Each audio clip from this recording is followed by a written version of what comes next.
Hi, welcome to my channel. This is one of the first things I've actually done for YouTube, and it all comes off the back of a fortunate discovery of finding a hoard of beautiful silver groats. On the 26th of January 2025, I was fortunate enough to be involved in a charity dig on the Black Isle just north of Inverness. And at near the end of the day, I stumbled across 11 pieces of these beautiful coins, which you're now looking at now. I took some photographs, but it was all reported to Treasure Trove, and Treasure Trove came up, and I took an opportunity to document the journey from their actual arrival on site. So the video which you're about to watch is about Treasure Trove, what they discovered when they came up looking for the rest of the hoard, and I really do hope that you enjoy this little video. If you do, I'm hoping to do more content similar to this, so please like, subscribe, give us some comments, and anything you think that we should cover as well. I'd be happy to try and fit that in as we go. But watch the video, enjoy it, and thank you to everybody involved.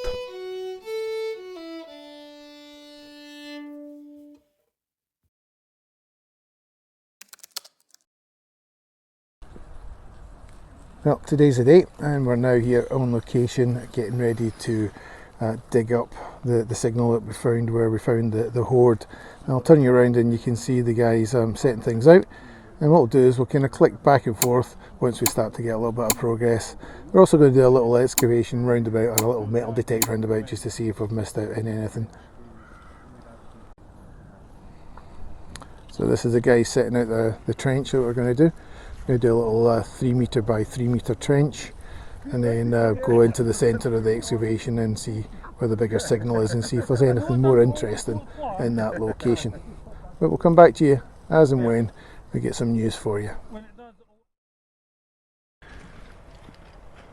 So we're broken ground, and we've now got the outlines of the trench now in place, and you'll see that we've got the spoil just on either side, which we're going to detect to see if we've brought anything up just on the top surface there. So we're going to quite a bit of soil to move yet before we get down onto the interesting layers, but we'll keep you posted as we go. So what we're doing now is just testing the ground and seeing what kind of signals we're getting there. We're getting a really good tone, which is quite positive. So once we've concluded with that, we're then going to go down a little bit further and a little bit at a time. So we're still within the level of the plough at the moment.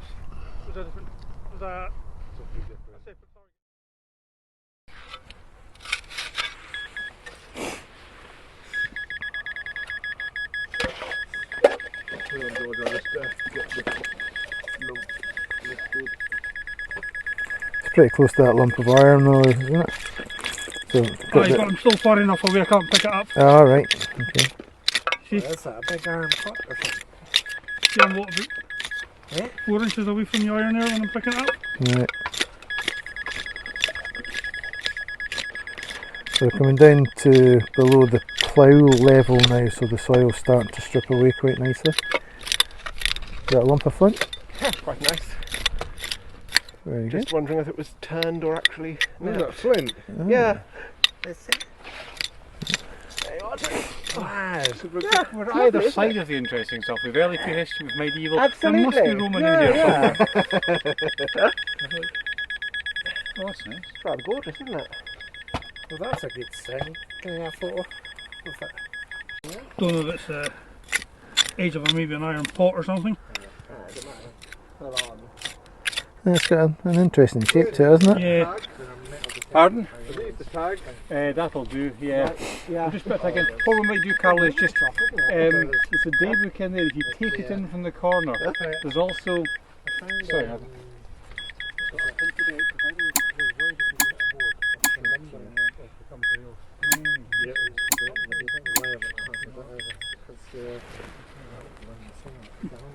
Check the rest of that as well, make sure. Something big as the other. Yep, something. That's good to know. Yeah, okay.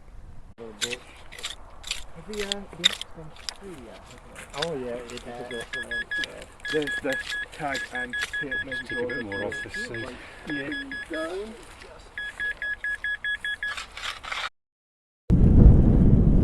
So we've come down to one of the sub-levels. There's now the soil colour's changed a little bit. We've still got that kind of artefact here, which is have been confirmed as iron. We're now getting some more iron signals round about it as well. So things are not looking brilliant, but we're going to keep on digging right down to the next level. Next one's a deep one. So what we're doing here is just recording the site.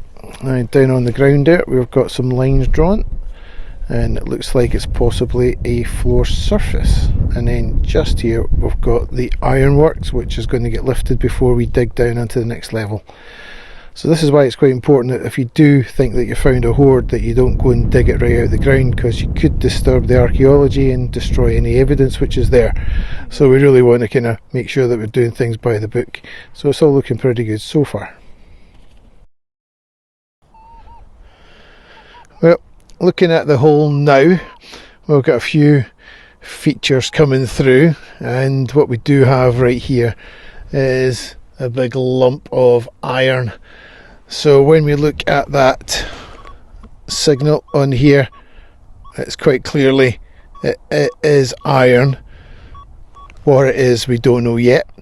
We're actually on a clay base here, and we don't know if this is a deliberate deposit, but that will become clearer a little bit later on. Coming around here, got more signals. Iron obviously here. Hold on a second. I'm going to move the pot and the trowel so I don't get a false signal from that. So coming back up into here,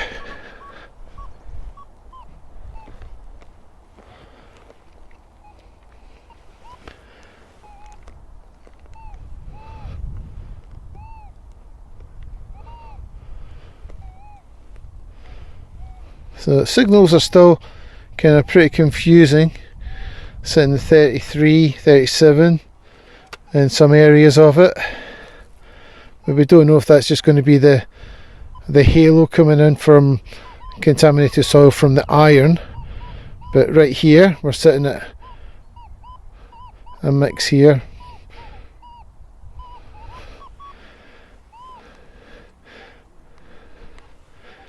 and coming in through here. So that's what we've got just now.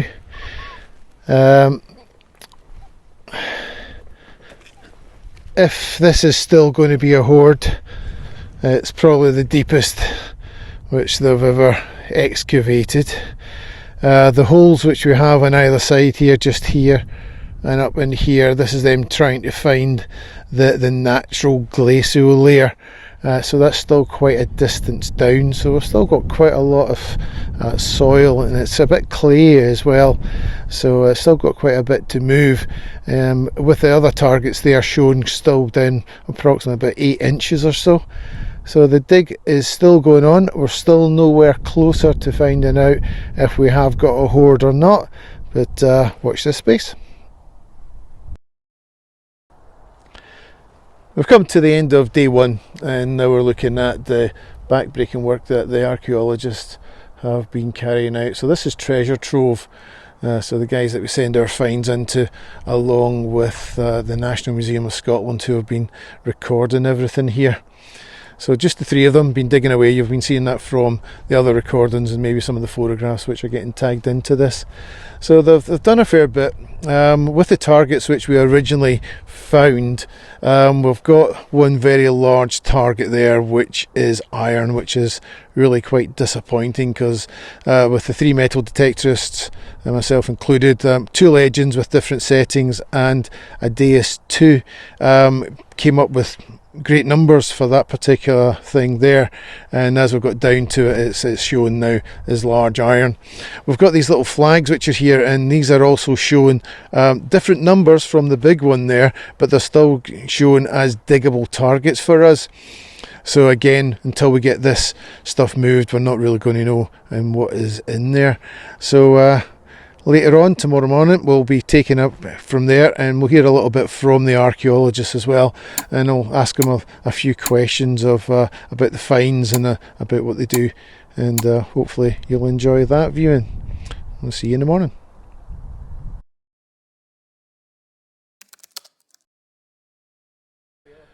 Well, it's day 2 on the dig now, and they've got down into some nitty gritty business down there, and they've exposed more of that iron feature. But it looks like the iron feature is actually going right through the areas where our signals were, and so because of the depth, it's been giving us different signals. So as I say, one end it was giving us 33 on the legend, which is for me is lead sometimes, and then at the other end it was giving me 45, which is kind of like bigger silver, and then in the middle it was like 53. So that's like the biggest concentration of it. So it's basically looking like that massive signal is not a massive coin hoard, which is really quite sad at the end of the day, but it's been a great process. So we're going to have a little chat with some of the archaeologists, and hopefully they'll be happy about putting something online. Okay, this is Carl from Treasure Trove. So what's your role within Treasure Trove, Carl? So I am a treasure trove officer, so my basic role is to process finds that metal detectorists and members of the public report to us. So they could be anything from metal detected finds to chance finds. Okay, so you're up here on this dig here because there was a hoard found, and can you tell us a little bit about the hoard? Yep, so the hoard was 11 coins consisting of all groats and possibly 1 penny. The groats all look to be Robert II, so we're looking at a potential date range of this hoard from around about 1371 to possibly the early 1390s. And is it quite rare just to find a hoard of coins just with Robert II, or? It's unusual for Scotland. Generally with Robert II period hoards we get kings of other periods, so generally we get David II's mixed with Robert II's, and then sometimes we get earlier Alexander's as well. When we get to the reign of Robert III, it changes again. So in a Robert III period hoard we just tend to find coins of Robert, and that's to do with the changes in the Scottish currency. Okay, and what defines a hoard? So a hoard consists of 2 or more coins found in a similar find spot or of a similar date. So for example, your hoard, Ian, all your coins were found within a scatter, relatively close together, and they all had the same date range. They were all of the same period, so 1371 to 1390.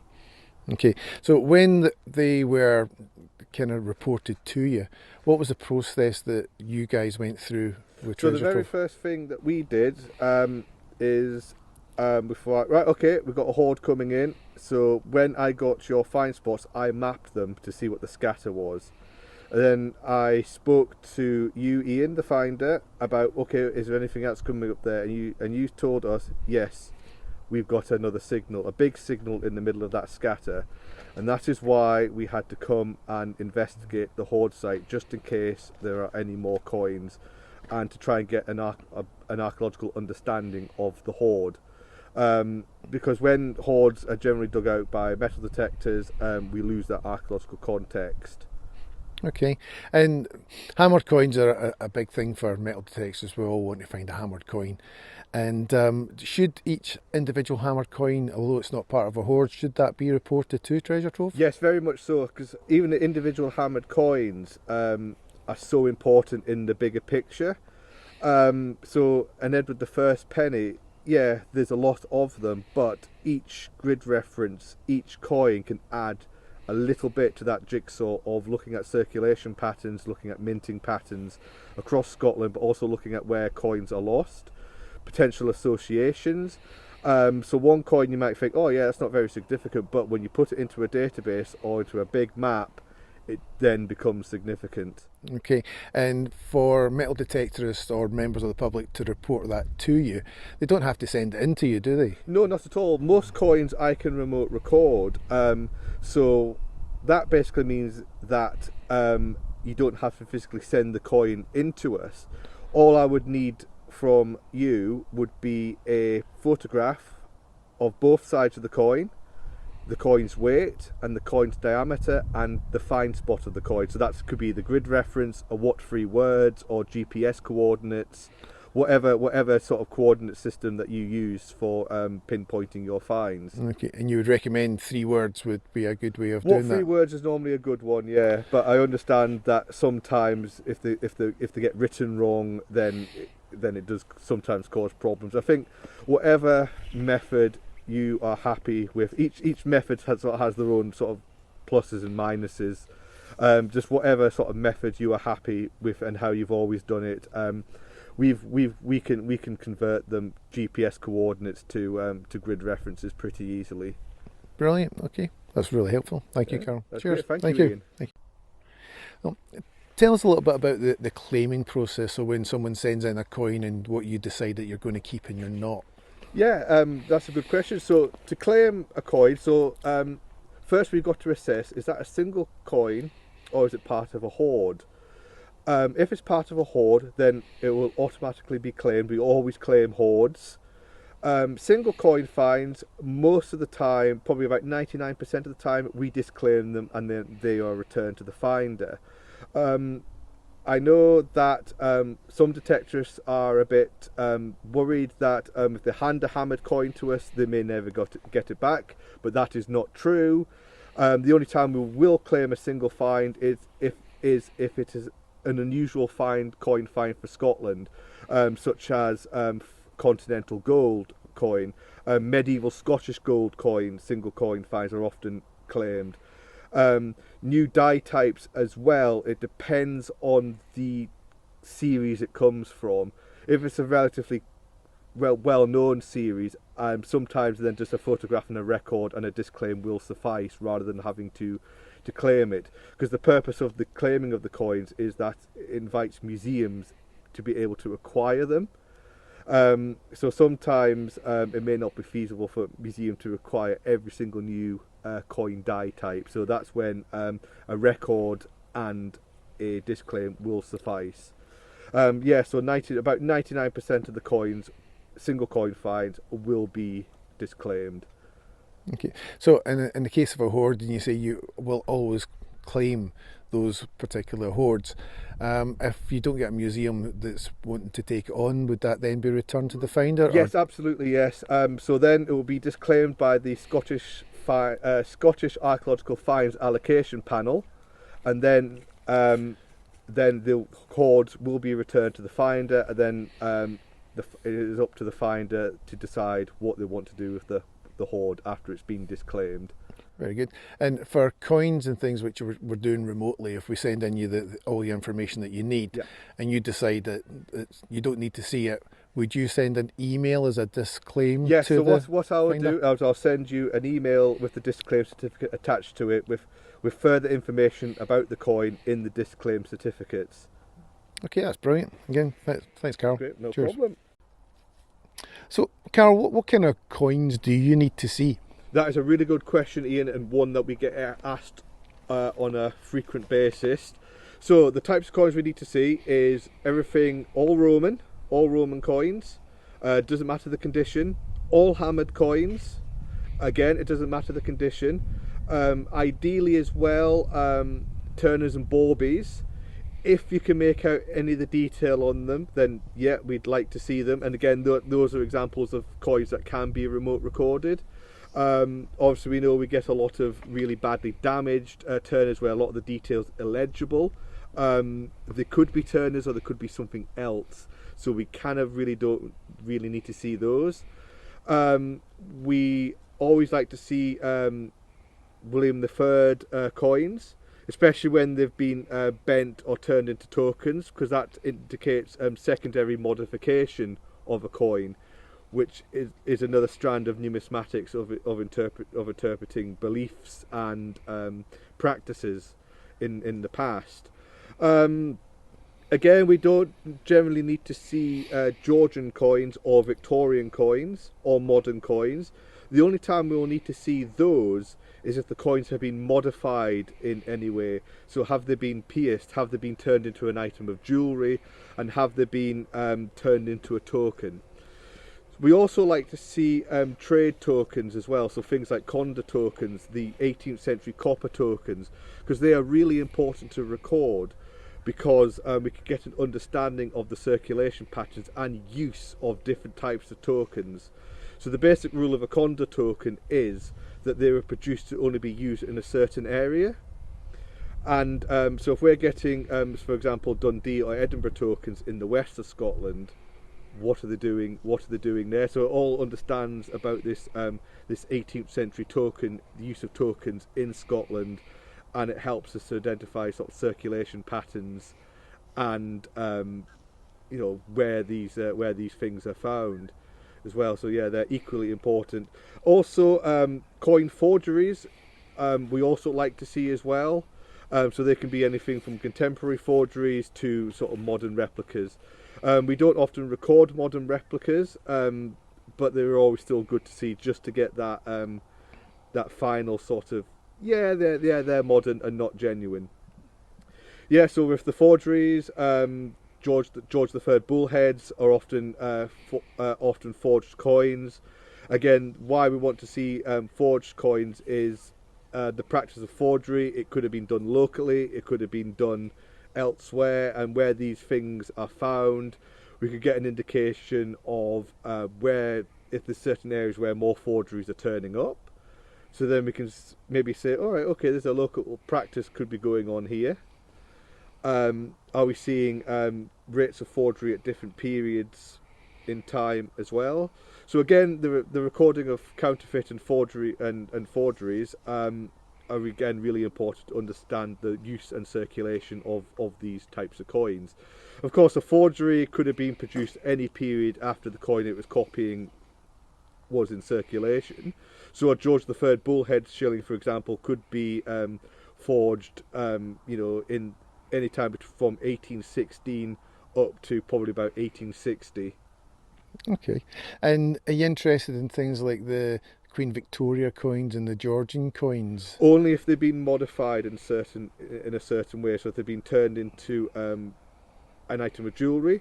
One good example that we claimed was a Victorian penny that got turned into a Masonic token. So if there's secondary use on them, then yes, we would be interested in seeing it. But if it's just a normal Victorian or Georgian penny that you happen to find while detecting, there's no modification on it, then no, we don't need to see it, and you don't need to report it to us. Okay, so if it's something which we think's really interesting, yeah, send a photograph first of all. Send a photograph, and then we can send a photograph first, and then we can make a decision whether we need to record it or not. Okay, brilliant. Thank you very much. Thank Cheers. you very much, Ian. Okay. Okay, so this is George from Treasure Trove. So George, what's your role within the service? I'm a Treasure Trove officer. I look after finds especially from the Lothians, Murray and Orkney and Shetland, and in general my sort of find specialisms are around heraldic objects, lead weird things, copper alloy weird things, all sorts of weird things. Wow, lead. Everybody loves a bit of lead, especially a musket ball. Tell us a little bit about musket balls. Are they important to your finds? Oh, absolutely, yes. I know they're extremely common finds. Get them all over the shop. But it is still really important to get precise grid references for them, ideally 10-figure grid references or 3 words or the like, because each musket ball can really tell a bit of a story about kind of how the ball was treated before and after it was fired. You can get traces of chewing, of overly hard ramming, of how it was impacted, what it impacted with, and when you get a full field of musket balls, all properly plotted.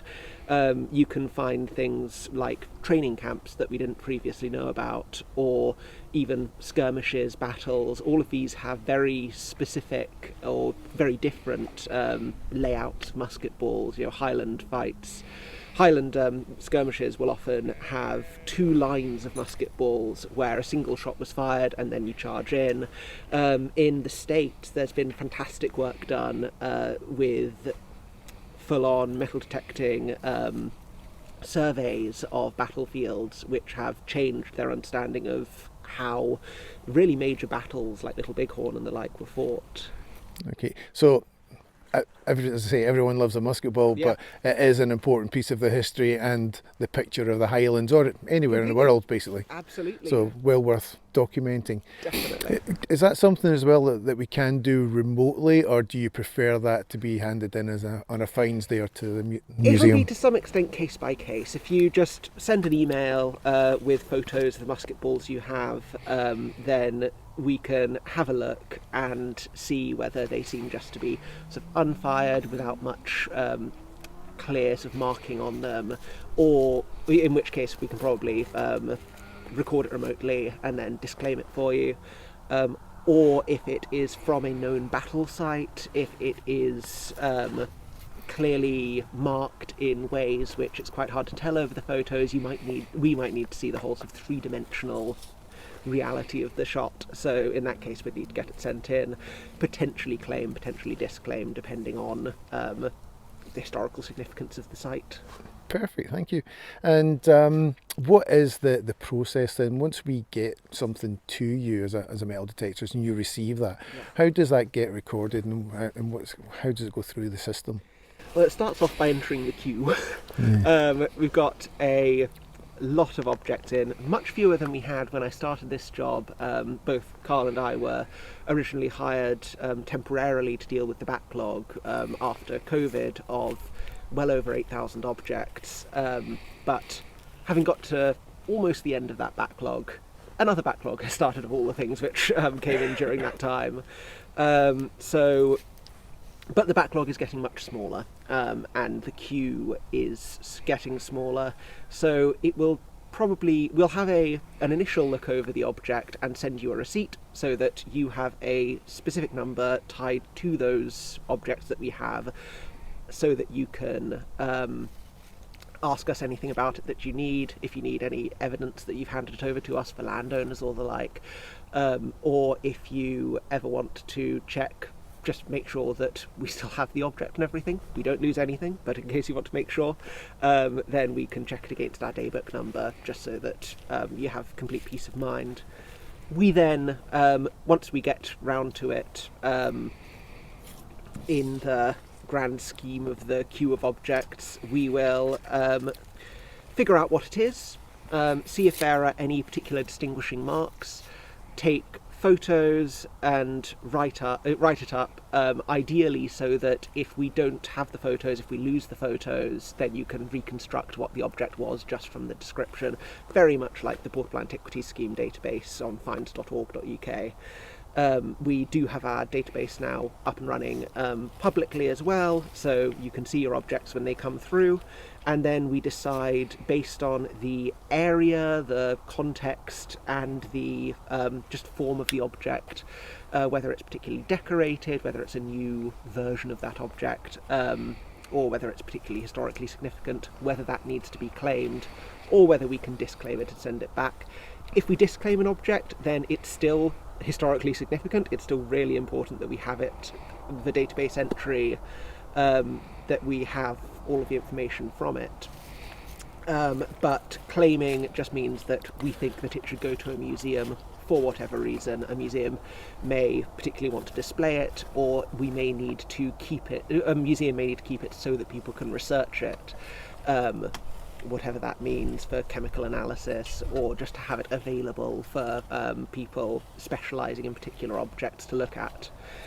In which case it goes to, so disclaimed objects will have gone back to people at this point. The timeline on that is about a year now.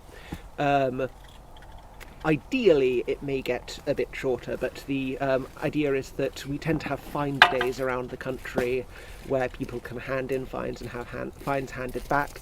We hope that finds handed in at a finds day the year before will get handed back at the finds day after. Otherwise, you can get objects into us in Edinburgh. But if we claim an object, then there's a slight bottleneck because it needs to go to the Scottish Archaeological Finds Allocation Panel, which we have, or SAFAP, which we have 3 of each year, one in the spring, one in the summer and one in the winter. And because those need more detailed reporting, partially so that we can get as much information as possible from it to inform museums so that they know whether they can make an informed decision on whether they want to go for it or not, and so that we can put a value on it based on current auction prices, hammer prices of similar objects at auction. Then we can only put through between maybe sort of 100 to 140 objects each SAFAP, and so the claims list the queue of finds which are going to be claimed just goes down that bit slower than finds which are going to be disclaimed. Only other final thing for objects is that, museums can apply for objects which have been claimed, and for that, which means that they will then be given the object once it goes through the process. And for that, museums local to the area where an object was found will always be given preference, and then decisions are made beyond that based on sort of availability of people to research things, all that sort of thing. So when you're saying about the database online, how do we get to see that database? What's the address for that? That is treasure trove. I'll just make sure I'm not getting this wrong. I'm pretty sure it's treasuretrove.co.uk, treasuretrovescotland.co.uk. Okay. And then you can get to it through the main website. And is that also how we find out where the finds days are as well, just by going onto the Treasure Trove website? Absolutely, yes. So that would be the kind of the portal to go to that to then find your other objects. And you can also book into finds days and book in to see us in Edinburgh if you can make it on Tuesdays and Thursdays from there. What would be the ideal way to come to a finds day? What would we do for you to make your process quicker on the day? Because obviously you're going to get a lot of appointments and a lot of people coming for the objects. So what do you need from us? Yeah, that's a very good question. I should say, yes, definitely treasuretrovescotland.co.uk. Okay, perfect. So the biggest thing for us is if you can have a reporting form already filled in. You can find those on our website as well, just so that we'll have your details, so because we can't send you a receipt if you don't have email and the like. And that will also have you giving us a brief description of what the objects are, the grid reference where you found them, or the what 3 words, whichever way you want to get it on there, and things like signing to say that you're happy for us to use your data for that and that we're not going to be sharing it at all, and that if the object goes to a museum, whether or not you want to be credited, because if we don't have all that information, especially the information about where the object is from, with the grid reference, we won't be able to process the objects, and we'll need to waste time emailing, getting in touch. You'll have to remember where it all comes from. Just so much easier if it's all on the reporting form. And do you need one of those reporting forms for each individual item? Good question. Absolutely not. So long as you write down which grid reference is for which item, perfectly fine for it all to be on the same form. You can also do it online these days as well. Okay, and if you put them into individual find bags, could you just put your information on those bags, or does it all have to go on the form? For belt and braces, it's always best to have both, but if you have the individual finds bags with the individual grid references, that's absolutely fine as well. Yeah. That's great. Thanks very much, George. Thank Cheers. you so much. Bye. Pleasure. Okay, folks, this is Fraser from the National Museums of Scotland. Fraser, can you tell us a little bit about what we've been doing here with the excavation? Well, what we've been trying to do is follow up the metal detecting find and see how much more we can discover to tell us about the context and the setting of it. One of the things that we're always really keen to do where there is an exciting and interesting find is to see if there's more of it in the ground and work out why it's there. And in this case, because there was that big signal still coming out of the ground, you did all the right things, stopping, calling Treasure Trove. And Treasure Trove often call the National Museum in to help with these things because we're experienced field archaeologists. I've worked on loads of Hoard sites. Because getting a hoard still on the ground is really significant. It means that we can get so much more information out of it than if it's been disturbed by the plough or lifted in the course of a rally. For example, there could be a container, there could be organic remains, and that's one of the things we're most interested in. Often the corrosion of coins will preserve leather or a pouch or something like that, and that information is so easily lost, and yet it can really breathe life into the past. So whenever you think there's a hoard on the ground, the best advice is to leave it there and call Treasure Trove. And if we think it's plausible, we'll put a team together and try to come out and excavate it. And often also try to tell the setting of the find. So is it just an isolated discovery? Is it something sitting in a wider settlement? Why is it buried here? All of these help us understand why folk are burying coins and other material in the past. And what we do is come to the find spot and gradually tease away the layers, taking them out in the reverse order they went in. So we take away the plough soil first of all, which we'll do with spade and shovel, and as we start to see changes in the soil, whether that's the natural soil coming through or layers of archaeology, we stop at that point and carefully clean it and record it and see if we can see any sign of why this material was there and whether any more of it is still preserved. So what we're looking for example, could be traces of a pit or a post hole or a building or something like that. And we would then again tease that apart. So when we do find a hoard, we don't dive straight into the hoard. We work out the setting and work out the sequence and then gradually work on towards the hoard itself. And in our van parked down at the steading, we have enough material to lift a small elephant. So we thought if there was a hoard here, we'll be able to lift it in a soil block so that all the finds are carefully cushioned and protected and take it back to the lab where it can be teased apart. However, we have no coin hoard and we have no elephant here. Or maybe this is the elephant that we have here. Which I think is a really interesting story, and which we treat just as carefully as if it was a coin hoard, because the big signal you were getting was coming from this presumably galvanised sheet of corrugated iron.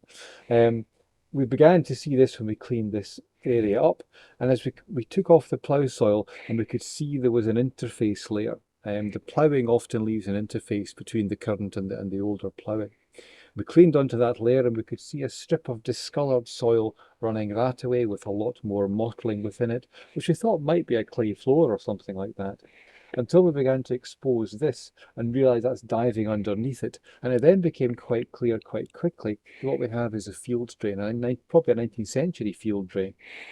And you can see over here, we've got one edge of it here, the other edge is running down here, then there's a deeper bit in the middle where they've packed rubble in, and this is typical for the early 19th century. You create this rubble channel, the water then runs through it, and the soil gradually will fill it up, and it becomes unusable over maybe 50 or 60 years. So all this soil is stuff that's accumulated, it's been dropped by the water as it's been flowing through it. And at some point, presumably as the drain's going out of use in the late 19th, early 20th century, somebody's used it as a handy place to dump this piece of corrugated iron, linked into a farm building or perhaps to one of the other nearby activities round about.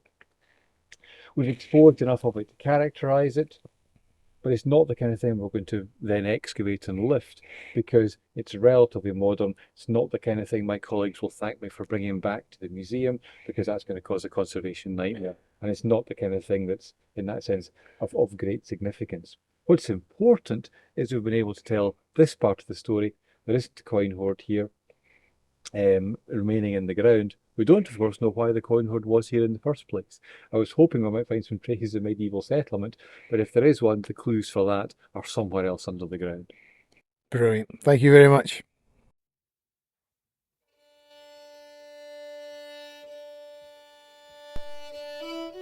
Well, this brings us to the end of the video. Hopefully you've enjoyed it, you've learnt a little bit from it, you've enjoyed the journey which I've had over the 2 days working with the National Museums of Scotland and Treasure Trove. And of course that disappointing conclusion where there was no more of the hoard to be found. That large signal that we had was really quite disappointing in the end. But it has been a great journey and we've learnt so much from it, and hopefully from this video you guys have picked up a little bit of the knowledge from the treasure trove and from the National Museums of Scotland. I'd like to thank Carol and George from the Treasure Trove and Fraser from the National Museums of Scotland for all the knowledge which they passed on to me, and as I say, it's been a fabulous couple of days working with them. I'm hoping to do a couple more videos, and please like this video, share it, and subscribe, and even hit that bell.